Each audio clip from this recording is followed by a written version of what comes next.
friend commissioned me to make a butcher block countertop insert that would cover a hole where his counter over his dishwasher used to be. Coincidentally, my father found someone at work that was getting rid of a slab of butcher block like this that hit the dimensions I needed almost exactly. There was a lot of wear and tear to it, so I knew I would need to refinish it. On top of that, it had a big piece cut out of the back where I'd imagine some sort of piping or something went through. But I figured this would be monumentally easier and cheaper than starting from scratch.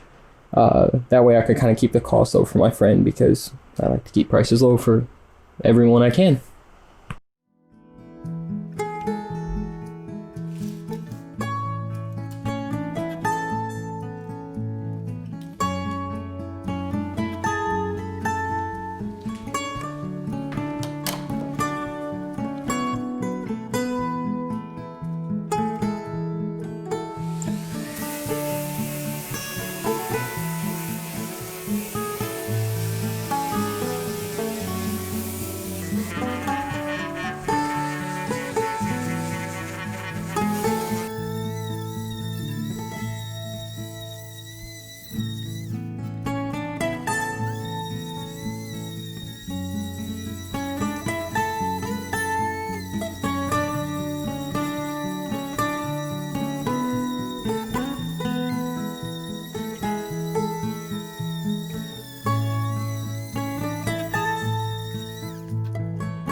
Here you can start to see what a difference sanding is making.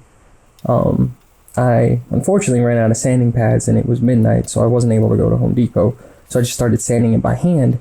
But I ran into a problem of I should have scraped off the previous oil and wax and whatever else I used to finish it, because it gunked up every single sanding strip and pad I had, and it made the process so much longer.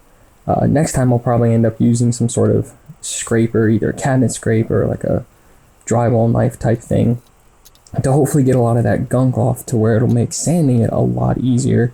I don't have to worry about clogging it up and scraping it out every 15 or so seconds.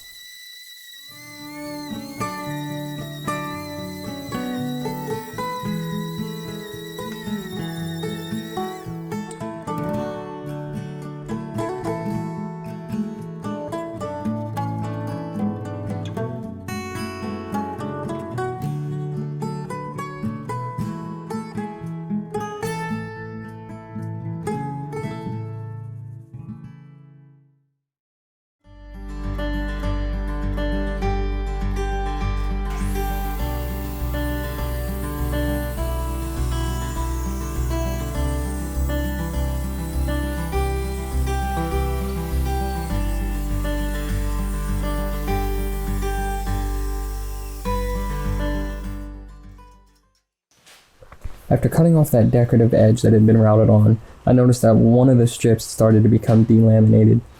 Thankfully it was in a spot I was able to get to pretty easily, so all I had to do was stretch the gap open, put some Titebond 3 in there, let it drip down, and then was able to clamp it shut, and then after that it's going to be good as new.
Everyone knows that to be a good woodworker, you need a good shop dog.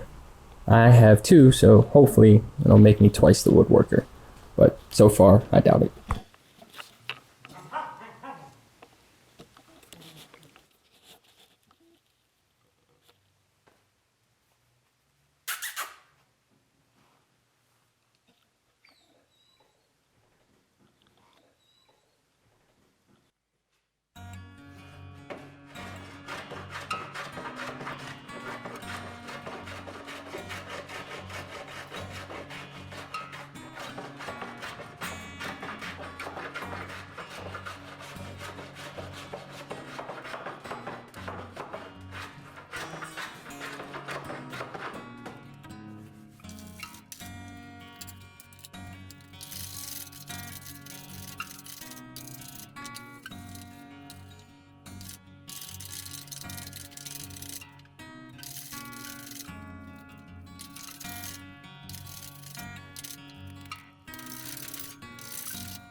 I mentioned earlier that the butcher block slab I got from my father was almost the exact dimensions I needed.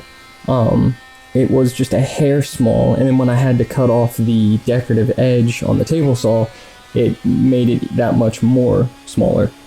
So I kind of worked out with my friend that I do kind of a wall slash backsplash type thing to make up the difference, which was about 1.5 inches long ways and width wise. So I had some cherry that I had left over from my Adirondack chair capstone video, which if you haven't seen, you should go check out. And I figured it contrasted nicely with the walnut insert and the just general, what I believe is white oak butcher block that it came with. So here I am just planing it flat, ripping it down. You can see a part of it was kind of rotted, so I just ripped it out away from that. And then I'm going to end up laminating these together to make that full 1.5 inch thickness or whatever it is. And then gluing and screwing that to the butcher block edges, and that way it'll make it the dimensions I need and it'll look real nice.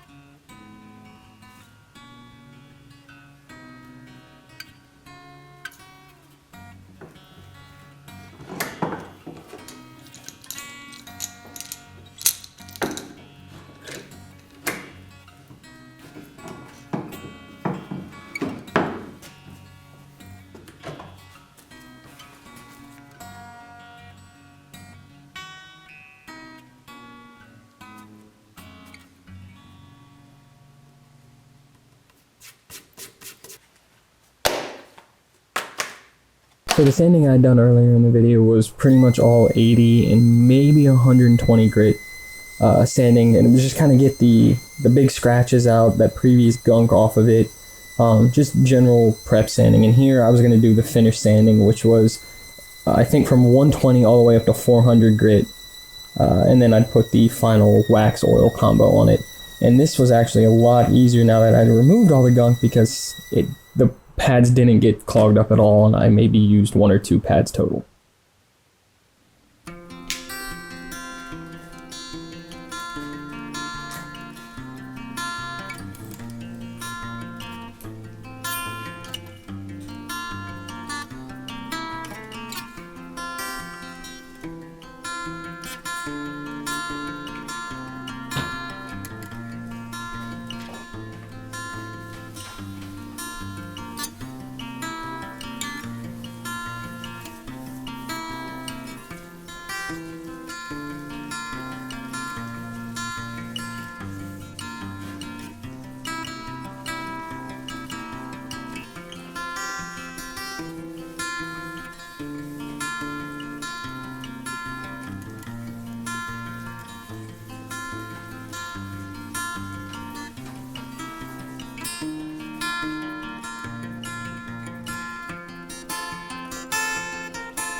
So what you see me painting now is that backsplash I was talking about earlier.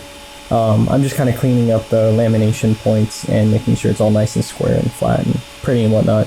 But one thing I'm not going to show is apparently there was either a part of a nail or lead or copper shot or something embedded in the wood that I didn't see until my planer nicked it, and now I need new planer blades, which is always a fun time.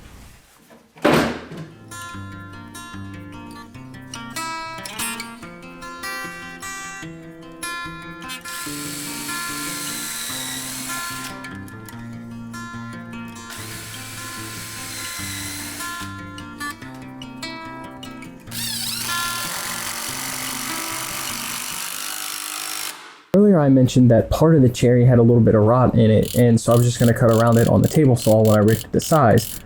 Well, it turns out I missed a piece. And so as I was putting it all together, I literally just put my hand on this as I was kind of feeling to make sure it was smooth, and this whole spot just broke off.